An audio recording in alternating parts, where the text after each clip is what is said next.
What up, gamers? Welcome to your daily 2-minute World of Warcraft news update. If you like daily WoW news, please subscribe below. Today we are going to look at some of the items that will be unobtainable in a few weeks once Cataclysm releases.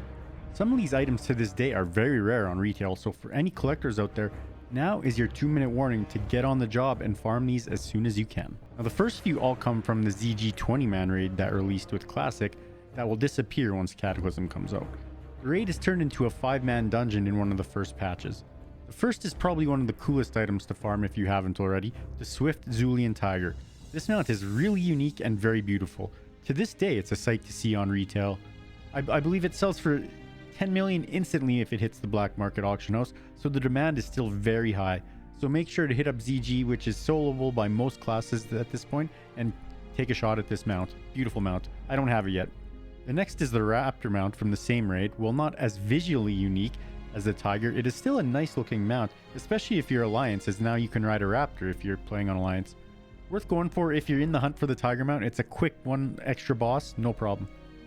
Lastly, there's a pet, the Razishi hatchling, you can grab. Personally, I don't worry about pets that much, but if you are a collector, it's in there. I don't even know how to get it, if I'm being honest. I didn't even look it up. Up to you. The next group of mounts, in my opinion, is the most important change. The togc 10 and 25 mounts will be going away soon, and they are very good looking mounts that come with a lot of prestige. Back in OG Wrath, the 25-man Immortal mount was the rarest mount in the game, with only 6 total guilds getting it. Now in Classic, it is a lot more common as players have gotten better, but it is still a great mount to have in your collection. The downside is Immortality is still not a freebie even with ICC gear. If you haven't gotten it by now, it will be tough to plan out. The 10-man version is equally as nice, but much easier to get, as you just have to have a no-wipe run, 50-50. Deaths are allowed. The clip playing is here is from my Immortality pug run that we put together. I was so happy when we got this.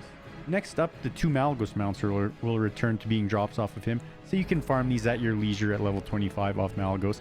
Personally, I don't think either of them are that nice, so, mostly just for collectors.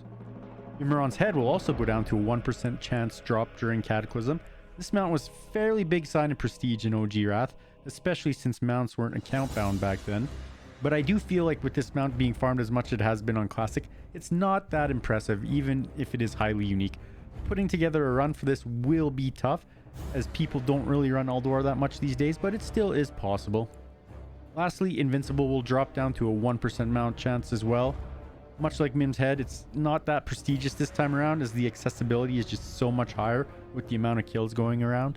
The mount is stunning though, I do have to admit. To this day, it is probably my favorite mount, and a lot of people are selling it and running Heroic ICC, so get in there if you want it. That's all for today, guys. Peace!